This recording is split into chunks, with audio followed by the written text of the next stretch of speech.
Hello everyone. Caves of Quad, Caves of Cod, or Caves of Cod, or Caves of God, review by SsethTzeentach. Let's check it out. What is this game? Looks like one of those old Halo games. Halo 3? Halo Reach, maybe? Something. Wait a second. Wait. This is Space Engineers. I know this is Space Engineers. Dude, look at that shit. That's a battery from Space. Those are fucking turbines. But this is Space Engineers. I played like 7 million hours of that game. Let's go 3, 2, 1, go. Hey people, Seth here. Have you ever dug too deep and found something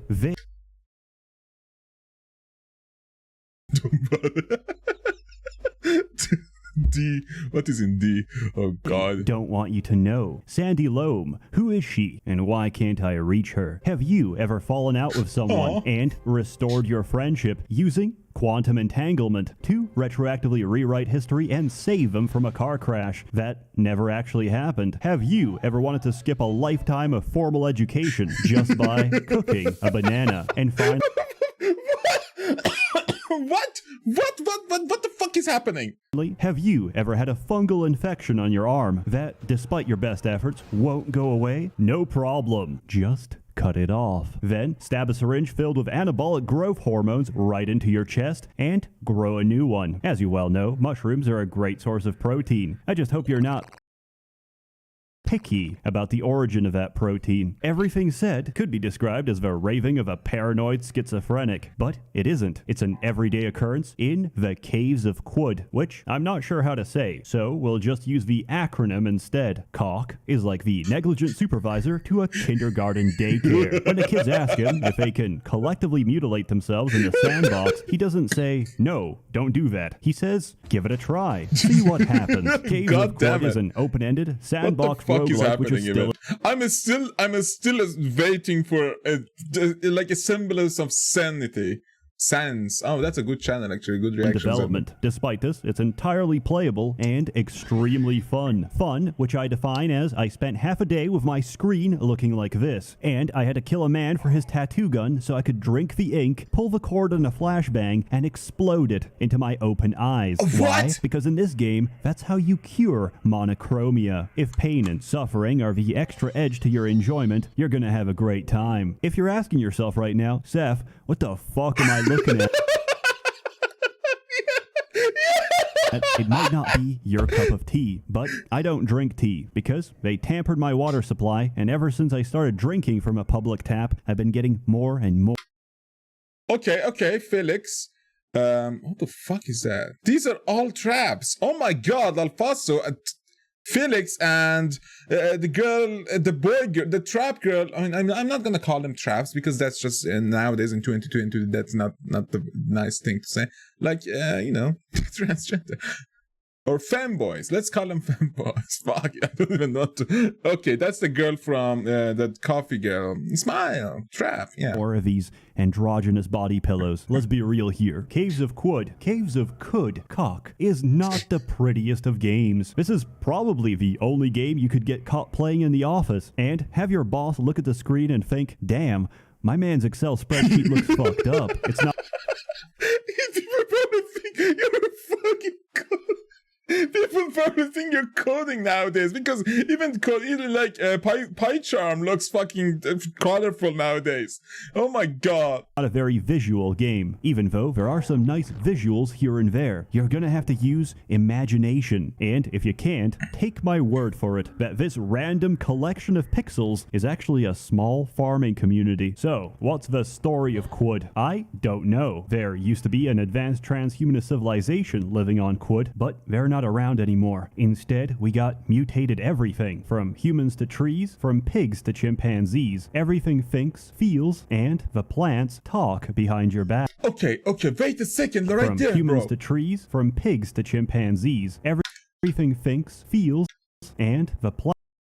Is that a car that has a plant in it? What the fuck? 6 row. She's 6 row. Oh, Joe, another meat being. Please tell me you're here to buy some. What the fuck? Meat being, so there's a plant being. Oh my Plants god, this talk is behind your insanity. back. Welcome to Squid. It's a complete madhouse, but hey, it's very colorful. To play this stupid game, you need to make a character, for which you've got two options, mutant or truekin. What's the difference? Mutants are genetic freaks, and they randomly mutate their genome as they level up, which includes, but not limited to, multiple heads, multiple feet, multiple hands, 2 hearts, paralyzing stingers, regrowing limbs, the ability to fly, the ability to induce a brain aneurysm, spontaneous combustion, teleportation, phasing through, Is that a self-inflicting? You died because of that, not the person solid objects, and even infinite nutrition from the sun, because your skin is made of chlorophyll. So, what's the downside? You're a horrific abomination, and if you encounter a certain holy inquisition of everything has religion in it they'll nowadays. kill you on sight. Conversely, true to the name, truekin are humans that haven't mutated. They don't get mutations, they get cybernetic augmentations. These don't come cheap. You first need to obtain an implant, whether by chance or by cutting the electronics out of a dead Templar. Then, you need to find an autonomous upgrade terminal, which, upon detecting that you are indeed a pure-blooded human, refers to you as aristocrat, and allows you to install as many implants as you want, provided your body has space, and provided you did not forget to upgrade your cybernetic software license. Because, even if a world is over,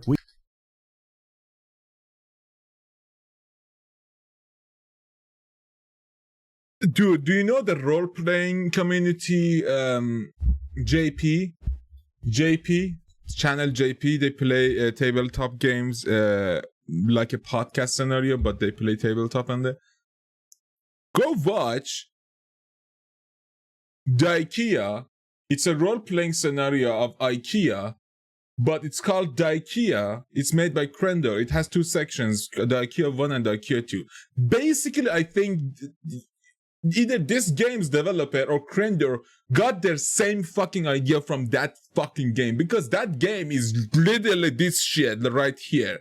It's just that kind of mental insanity that leads to something like this. This is magnificent, bro. You cannot forget the importance of arbitrary bureaucratic administration. And by God, you're going to follow strict HR protocol to get your yes, it's a cybernetics. Every registered cybernetic in your body runs a license cost. The total cannot exceed the license, which you have to upgrade using cybernetic credits. These are exceptionally rare, and there's no easy way of finding them. And rightly so, because cybernetics are absolutely ridiculous. Tired of your tiny, feminine hands? Giant hands. Afraid of dying? Onboard intravenous AI-controlled injectors designed to pump you full of life-saving chemicals depending on the situation instantaneously. Do you want to fabricate narcotics in the middle of combat? We can install fingers on top of your fingers. And if you ever change your mind, you can swap them out for something else. However, amputating your legs to replace them with a set of motorized tank treads is, unfortunately, an irreversible process. No fucking shit! Are you kidding me? You can do that?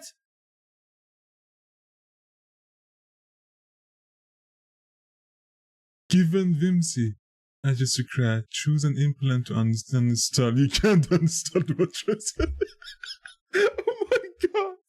What the fuck? Is there modding for this game? Can you like have license like removal, like max license removed? Because then you can actually just you can literally be a fucking robot. You can be one of the Transformers nowadays. Personally, I recommend you play a mutant when starting out. There's not really any bad choices in character creation, but realistically, don't get too attached to your first dozen. Once you're more confident, you can play Truekin instead, and abuse the system so hard, you'll forget the original purpose of this game. Attributes are simple, combat is even simpler, which is convenient because fighting is the main way to level up. You're going to be doing a lot of fighting, and death is an ever-present reality, especially at lower levels. If I'm going to be very honest with you, most of you will reach Red Rock for one of the early quests and get stoned to death by a pack of bloodthirsty baboons. My advice, get a gun. There's a lot of dangers out there, but bullets don't discriminate. They only penetrate. This game is all about risk management, and there's no telling what you're going to encounter, because nearly everything is randomly generated and unique to your save file. The settlements, the cultures, the lore, the layouts of dungeons and dwellings across the world, and even the pharmacological treatment for different types of disease are built completely out of RNG. Amazingly, it actually works most of the That time. is The insane. only things that stay the same are the location of unique settlements, the topography of the map, and of course, the main quest line. Caves of Squid is quite unique in this regard, since most roguelikes don't have an overarching story. It's currently unfinished, so consider it entirely optional. If you're looking to follow an objective, and possibly, probably, most likely, die in a process. If it makes you feel any better, Yeah. most players get to Golgotha, and then they quit. In my case, I got to Golgotha, came back, and then I realized that wasn't the hard part. What did he mean by this? I'm not gonna tell you. You're gonna have to experience that for yourself.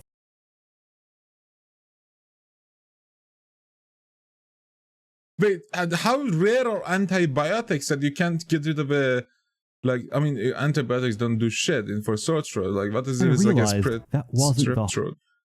The throat is sore and tongue is swollen. What the fuck happened? hard part. What did he mean by this? I'm not gonna tell you. tongue You're gonna is the have to hard experience part? that for yourself. I'm not joking when I say this game has one of the steepest difficulty curves, and one fatal mistake could end your entire playthrough. Or, you know, just hit Alt F4 and never tell anyone. Let me tell you about mechanics. Firstly, overlay UI. Turn it on. I have no idea why it's not the default, but it's virtually unplayable without it. There's a lot of interesting monster designs in this game. Interesting in their design to creatively reduce your life expectancy. Oh my God! Most common cause of death, a brick wall, because for some reason, mimics are level 25 and still generate where they shouldn't. That's good programming. Just like Killed the mimic just out of...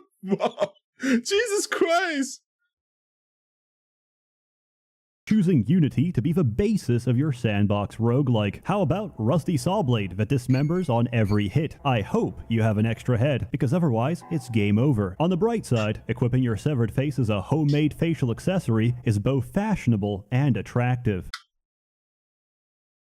Oh my god, this game, the games are just this rabbit hole of like Seth games that is just these, because there are people who play these games and that encourages more creation of games like this. And I have a fucking, I don't know if, I haven't drinking or smoked anything and I think I'm going crazy. Do you like bananas? How about being peeled like a banana? Because for about half the banana trees in this game, the fruit comes to them. This may surprise newer players as pressing all— I thought this was a farming game! How is the fucking vegetables killing you? I mean, there was a tree traders, of course there are fucking vegetable people doing shit. This is insane, dude. to explore in the Banana Grove is a guaranteed single-click shortcut to being disemboweled. Have you ever wondered about the struggle of living with dyslexia? If so, encounter a psychic master and his slaves, and you won't have to wonder anymore. And why not say, fuck it, let's add a giant magnet to the game? Because stripping you of your dignity is no longer enough. We're going to forcibly strip you of your items as well. And considering most people have auto pickup turned on by default, watch as your character is forced into an infinite dance of losing items, picking them up, only to lose them again until you starve to death or smash escape fast enough to turn it off. You know the Great Pyramids of Egypt? Imagine they could fly. Now imagine you fused it with a Sherman T-34 Calliope and expanded the rocket tubes to 100. Not too bad when you consider a rocket salvo is only 10, unless they get you up against a wall, in which case you get slammed repeatedly until they empty the entire rack. And then they fabricate and replace each and every high— The Chrome Pyramid fabricates 20 weird artifacts from the substance of their body. explosive missile in a single turn. At this point, why not give it an How automatic does force that field work? and the ability to randomly teleport across the map? Everything described as an enemy inside Caves of Squid. Is it a unique, optional boss fight? No, it is a common occurrence in the Deathlands, known What only the as a fuck is this Chrome game? Pyramid. And if you see your screen vibrating and glitching, it's a good time to leave. If that sounds overwhelming, let me assure you that's not the case, because every creature in this game, from birds to trees, plants to ants, baboons to raccoons, everything belongs to a specific faction, and their relation to you is dependent on your reputation with a group. If you're hated, even the peaceful ones will try to rip you apart. If you're loved, even the most aggressive members will protect you as one of their own. This applies to others as well. Chimps eat the fuck out of monkeys. Oh my God. Thank you for doing this to me. My mind doesn't work anymore. Like, I can't think about this anymore. Relation between factions controls their behavior. Let's say you wear a beaded bracelet. This tricks baboons into thinking you're one of their own. That doesn't mean they're not aggressive. That just means they're not aggressive to you. They hunt monkeys. They corral them in. It's the most ruthless shit, because there's a video of this chimp eating a monkey while it's alive. No. It's holding on to the monkey and biting its hips and just pulling chunks of meat while the monkey's screaming like, ah! So, how do you influence reputation? Reputation isn't affected by helping or killing normal people, only celebrities. Much like real life, if you kill a lot of short people, they won't rise up against you. But And that's so fucking popular in Iran's Telegram fucking community. What the fuck? if you kill a famous Minecraft YouTuber the size of a small child, they'll start to notice. Every faction randomly generates legendary characters, and interacting, bonding, or straight up murdering them will influence like your a rival reputation system in this depending on that character's personal history. For example, this is a legendary baboon queen. She is naturally loved by her people. However, she accidentally dug up some robot's dead grandfather, probably a TI-84 calculator. She also sold confidential banking details from one village and stole some shit from another. This is just a fucking baboon. How is shit doing that?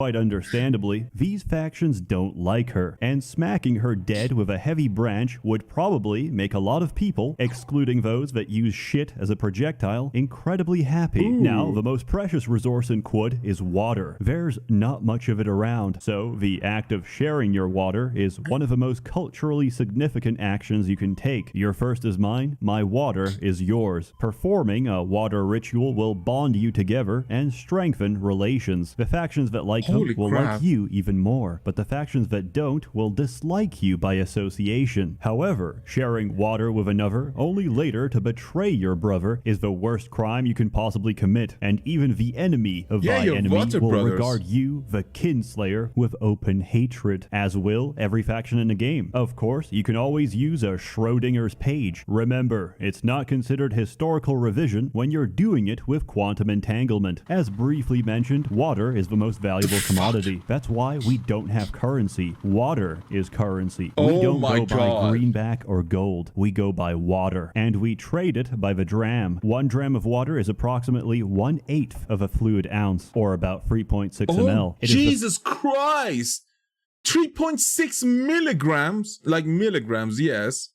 Milliliters, milligrams, what the fuck? No, milliliters. Smallest unit of trade, and a water skin can hold up to 64 drams of fluid, 8 fluid ounces, or about 230 ml. In Caves of Quad, we drink our currency. In this world, poverty isn't begging on the streets. Poverty is dying of thirst, and so you need water to live or trade, meaning your currency is actually damn heavy, and there's only so many water skins you can carry around. It's an interesting system, effectively forcing you to trade valuables for other valuables and measure out water to even out the difference. But to even earn your water, you're going to have to go into the great unknown, explore, plunder, and pillage your way across the world, and hopefully you can come back alive. It's going to be dangerous, but when the alternative is certain death, I think I'll take my options. Survival is not easy, but the game offers you a diverse variety of skills to help you stay alive. Each time you level up, you get skill points, which can be freely distributed to suit your character. Finding combinations that work is a matter of experimentation. For example, I once made a mutant with 6 arms, with an axe in each hand. Axes specialize in dismemberment, and dual welding specializes in attacking simultaneously with each arm. Though. Each turn, my abomination took off up to 6 limbs, including the head. And believe me, everything eventually runs out of limbs. On top of that, you'll run into items you don't understand. These will be described as an artifact, and require successful helpful identification to properly use. For example, if your character is a complete dumbass, he has no concept of a folding chair. Instead, he'll see it as a collection of strange tubes. Also, don't do this with stuff you don't own, because in the process of delicately smashing it to pieces, you might unintentionally break it. And the excuse of, sorry, I was just identifying, doesn't work when you're being violently murdered by a pack of villagers. Artifacts are amazing and offer so if you break great it, you have to flexibility, often augmenting or replacing abilities you don't have with their... So wait, you can just browse stuff in their inventory?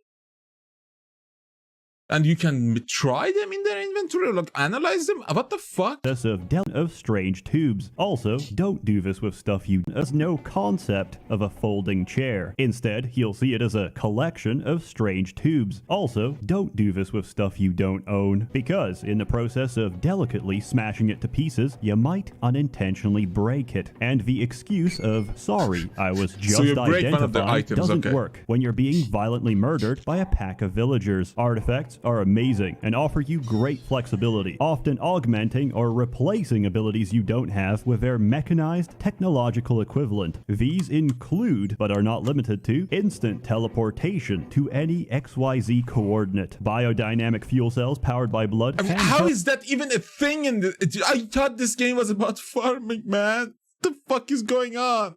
Nuclear grenades or even a pair of rocket skates designed for their intended purpose to burn down every forest in the game. Not only can you use them, but with a tinkering skill, you can also craft them. And provided you've got the appropriate blueprints, you can not only craft them, but also modify them to your heart's content. And for the longest time, that seemed like the limits of this game until I went further beyond and discovered cooking. Imagine living in a world where the difference between life and death is decided almost entirely by what you had for breakfast that day, because that's what cooking is to caves of Quud.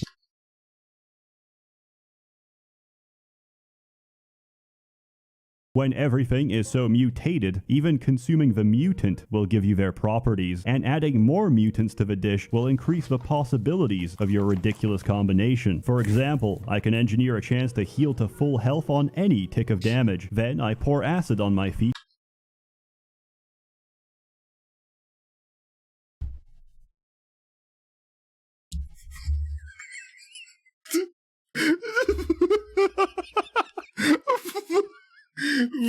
Whenever you take damage, there is an 8 to 10% chance that you heal to full 15% of the time. What?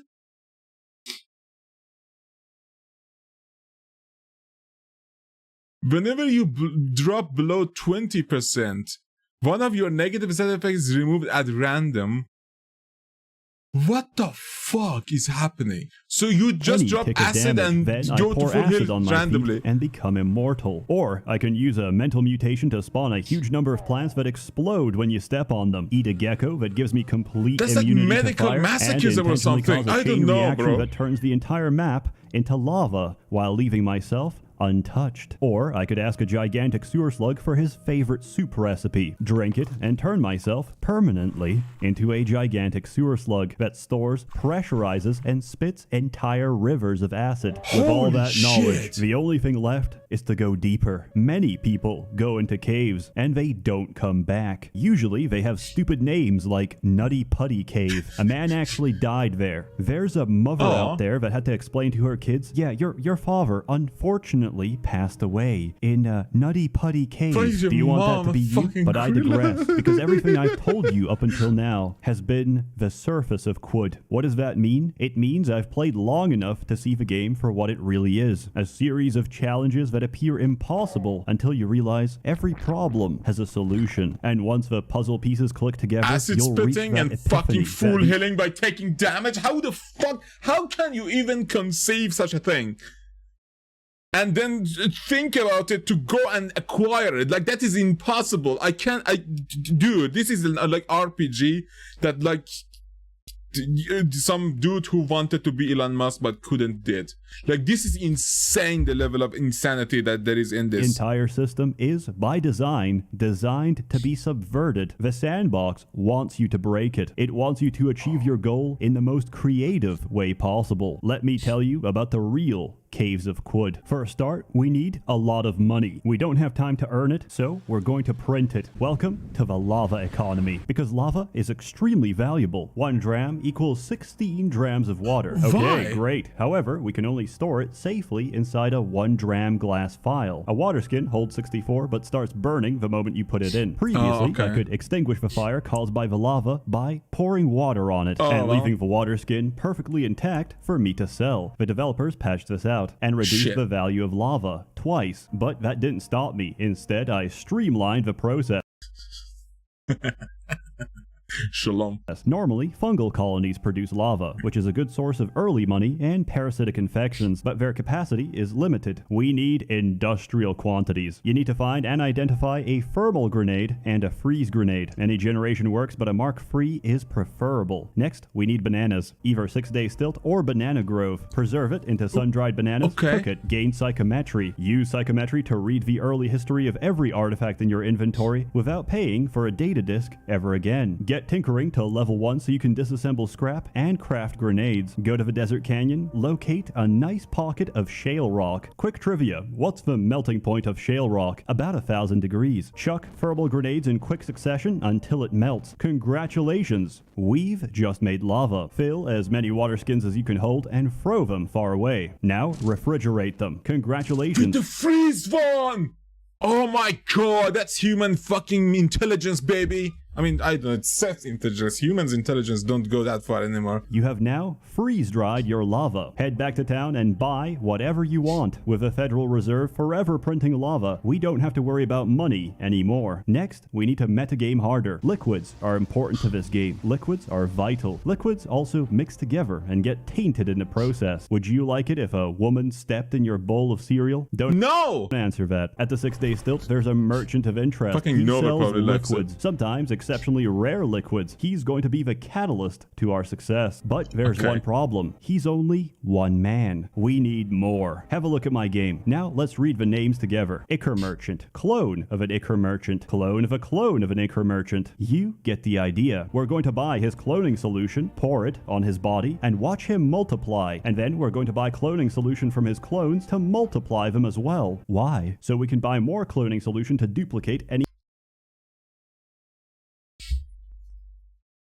What is happening again? You get the idea. We're going to buy his cloning solution, pour it on his body, and watch him multiply. And then we're going to buy cloning solution from his clones to multiply them as well. Why? So we can buy more cloning solution to duplicate any merchant we desire. It takes a... So you multiplying merchants, and then they can they do automatic shit? Can they automate this? Or you need to have to manually use them to make money and more money and more money. Some time. But first, you have to plant your crops before you can enjoy the harvest. Now, we're going to buy our way to immortality. You're planting By merchants? purchasing every file of neutron flux. And then you're going to cook some gravity. Neutron flux gives you a permanent +1 to your armor value, with a 1 in 4 chance of gravitational collapse. Seth, I don't like those odds. Neither do I. Take a Sphinx Salt Injector, stab it into your arm, start cooking. If your body collapses under the weight of a neutron star, go back. Because that never really happened. Because precognition is a vision of the future, not the present. And if you don't like that theoretical timeline, you go back to a divergent point in time when you first injected that cocktail. Walk around, live life, and try again. When the deterministic dice roll of RNG the quantum will give you entanglement the scenario, but outcome you save desire. scumming, Yes, basically. this game has save scumming built into the mechanics. Reach immortality. Keep eating bananas. The potassium is good for you and good for your newfound ability to craft nearly every item in the game. Next, the one and only reason I play Trukin is to pacify the Templars. Unique Templars carry a very special cocktail. Unfortunately, they're extremely trigger happy and they have a tendency to inject it upon any sign of conflict. As a Trukin, I simply walk up to them and buy it for a pathetic sum of money. What is it? It's an injector filled with ether nectar. Injecting it gives you a permanent +1 to a random attribute, but that's not good enough. We're going to preserve it and condense the nectar, and then we're going to use precognition and cook it, which gives us a 1 in 4 chance of getting +1 in all of our attributes permanently. However, that's these are really quite good. rare, and I can't know if I'll ever find another. So first, I find a high-level merchant, clone them repeatedly, and buy metamorphic polygel. This is cloning solution.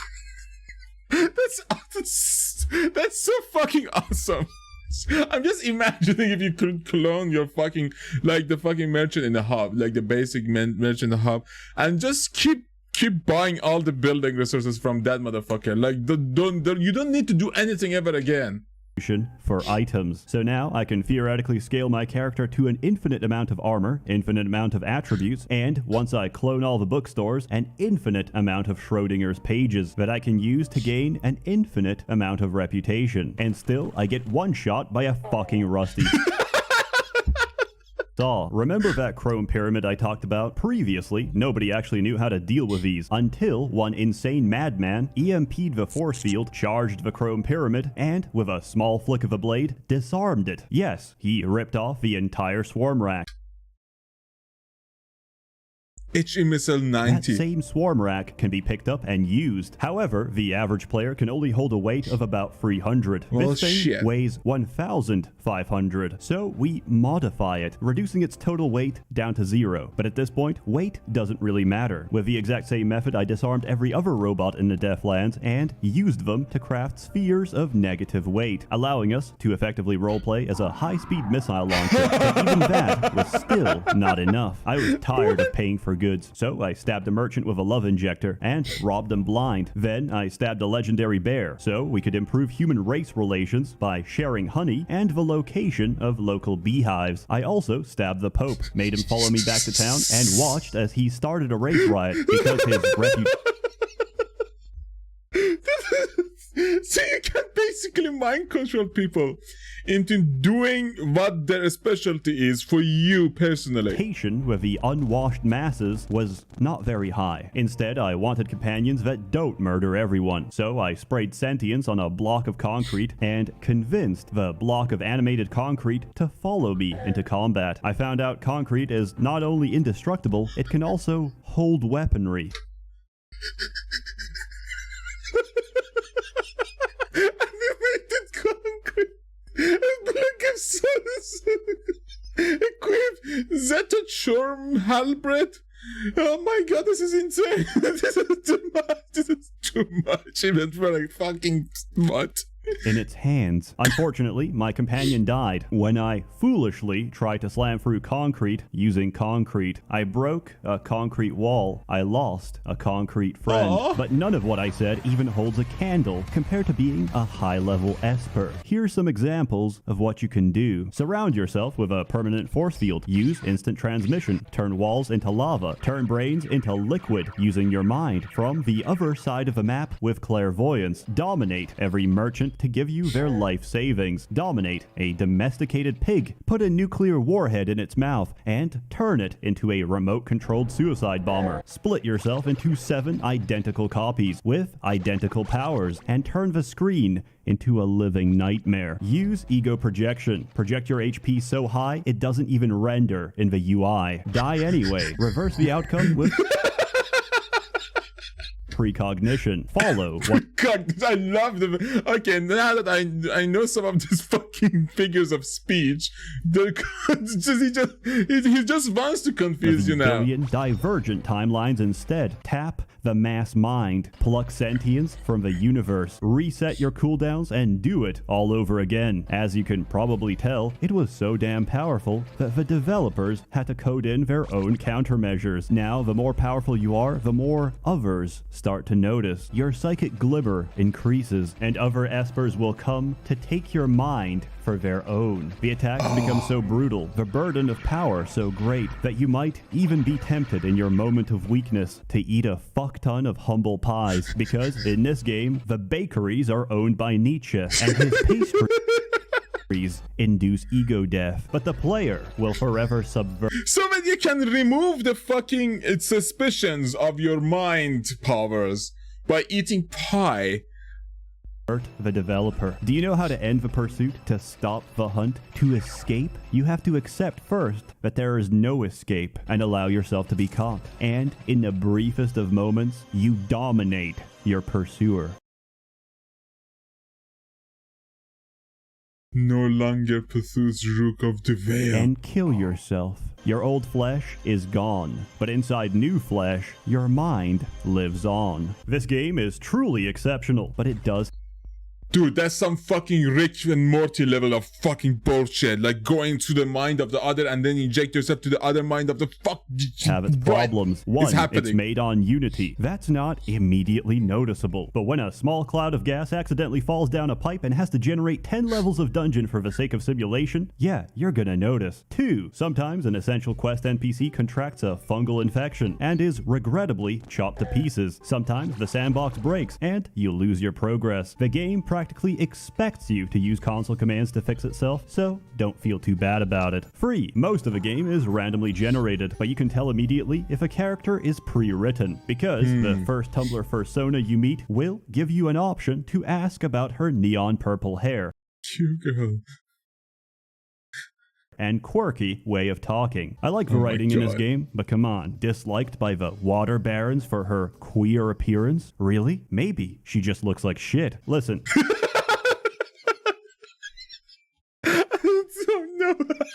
I mean, yeah, that makes some sense. No I can offense, respect the though. fact that you can self-insert your OC girlfriend, but at least give us the option of dismembering her. And four, I want more. There's not enough of this world, and you're spending too much of your Alright, I'm gonna post it in here anyways because it's a good one. Suggestion in hands of time banning me off your Discord. The scared, sacred, and also your student sucks. Oh, fuck Making you. reasonable gameplay suggestions. Initially, I dismissed this game as overly simplistic. I come back now to tell you how deep it goes. Even with a time given, I've only told you a fraction of what I know. It should be noted that the writing in this game is fantastic. There's so much lore. I love this. Who is he spamming even? Enough of this world, and you're spending too much of your time banning me off your Discord. You told the post. It's because of that fucking Bobby Kotick fucking avatar, not because of the game, probably, to be fair. I mean, yeah, it probably is because of the game. For making reasonable gameplay suggestions. Initially, I dismissed this game as overly simplistic. I come back now to tell you how deep it goes. Even with a time given, I've only told you a fraction of what I know. It should be noted that the writing in this game is fantastic. There's so much lore, like how the banana ranchers in this game are plants themselves. It's plants enslaving plants. It's plantation owners beating other plantation owners. They just work up the hierarchy. It's like my slave name used to be whipped cream. Now I'm whipping cream. The music in this game is very charming and sets the tone that you're in a completely alien environment where nearly every rock, tree, and flower is very much alive. It's a beautiful, wonderful, and janky mess of a game. And despite being in early access, it's already given me hundreds of hours of enjoyment. As such, I give it a completely random yet quantifiably high score, which can only be expressed on a graphical calculator. It's fantastic. It's not for everyone, and it's incredibly neurotic, but if that sounds like something you'd enjoy, give it a try. We negotiated a deal, however small, for about 10% off for the next couple of days on GOG. Follow the link, and you save a single $1. As always, more content to come, so stay tuned. That content will consist of more than 4 pixels. A warm thanks to the many, so stay tuned. What is that this content game? will consist What the fuck is this? It's an MMORPG, right? What the fuck is this game? More than 4 pixels. A warm thanks to the many members of the Merchants Guild generously funding and bankrolling these videos. Except this one is completely free because I can't make you pay money for abstract text adventures. You're all truly wonderful. Take care and have a good one. Hey people. Okay. First of all, I wouldn't be able to play this. I would get a seizure playing this game. Okay, I wouldn't get a seizure from like playing Hive Fleet or like fucking Arma 3 with all the like flashy mods and shit. But this game would give me a seizure because I hate that type of graphical, like, it's Undertale, let's go. I mean, Jesus Christ. Maybe after like I got older and my eyes are so fucked that I won't be affected by that, whatever that was. I give it a try because Jesus Christ, I have a headache right now because I can't comprehend what I just watched. Like it's a very open-ended RNG Fallout plus Kenshi plus every other game in existence with some science behind it, but the science is not actually science, it's philosophy, while the philosophy is not even philosophy, it's plant science. So that's just how insane this shit was for my stupid brain, bro. But yeah, that's it for now. If you enjoyed, please leave a like and subscribe, and send me some Doge. Doge is always fun. See you later.